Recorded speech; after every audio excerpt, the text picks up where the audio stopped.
Garry Kasparov is the greatest chess player of all time.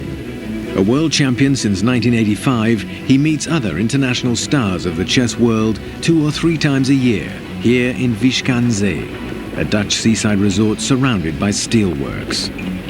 At nearly 40, the challenge Kasparov now faces is to resist his young assailants and prove to the world he's still the greatest. For 2 weeks, the Grandmasters battle it out in a gymnasium, which has been turned into a playing hall for the occasion.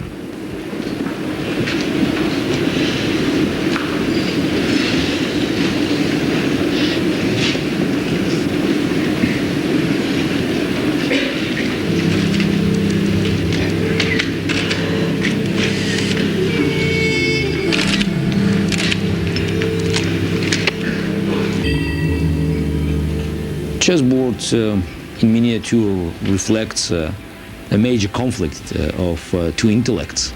Chess is a psychological game, it's a psychological warfare, and that's why the conflict is built in. It's about beating your opponent, to some extent it's imposing your will on him.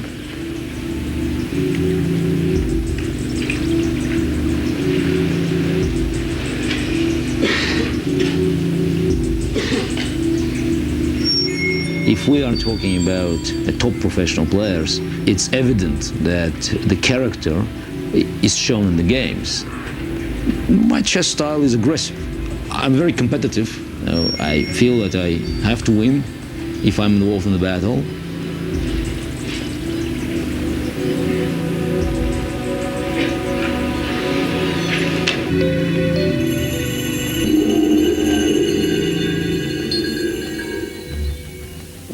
When it goes to the hard fight, so I know that I have to forget all the feelings, and you know, I have to mobilize everything and ignore the personality opposite me, and just to call it enemy, quote unquote. But you know, an enemy without any characteristics. So you have to win, you have to destroy it. It, not even him and her. It.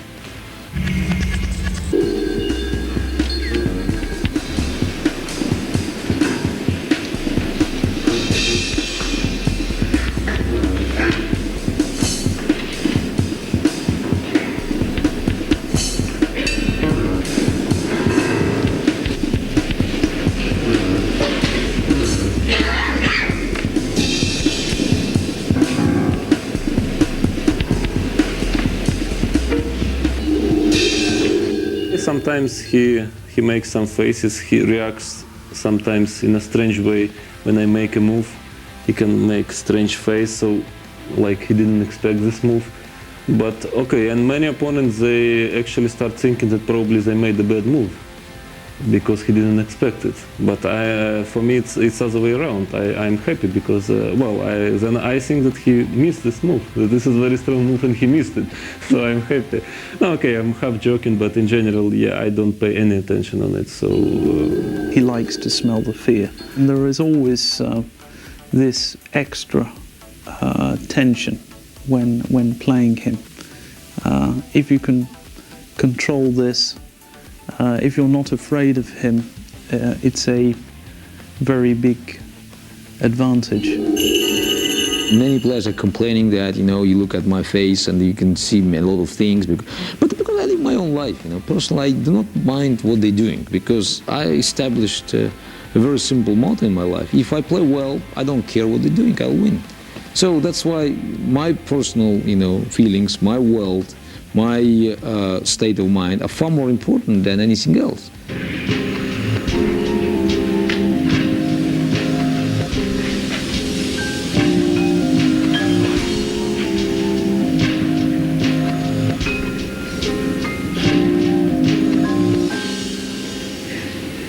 I think there is always this aura about the world champion that you know, all laurels have been given to the champion. The world champion is like an emperor in chess.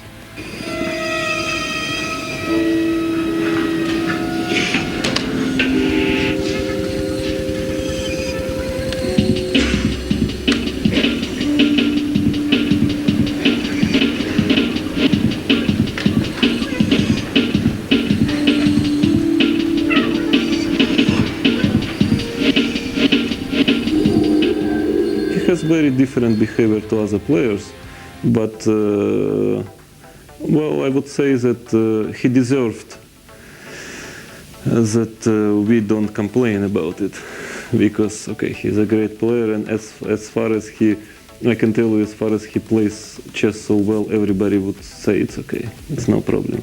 Maybe once if he lose his title, everybody says, oh come on, this guy is so arrogant, I mean this is impossible, how can he behave like this, he's not a world champion. But as far as he's a world champion, he understands also, I think himself, that people would forgive it.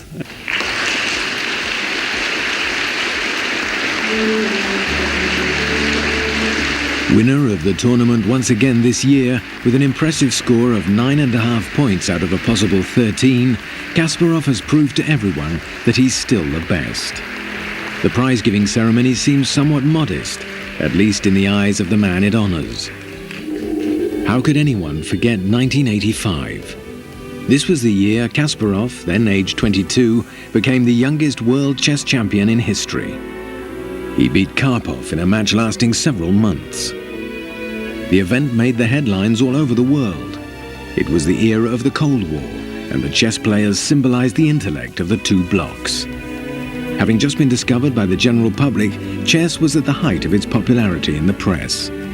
Since the fall of communism, the World Chess Championships no longer attract the attention of the media. Only Kasparov's defeat against the computer Deep Blue in 1997 thrust the world of chess back into the limelight. Kasparov's real achievement, more than having become world champion, is to have held on to the title for 15 years. An unbelievably long reign, a quiet reign following a noisy coronation, a discreet reign, a reign which, to hear him, is by no means over.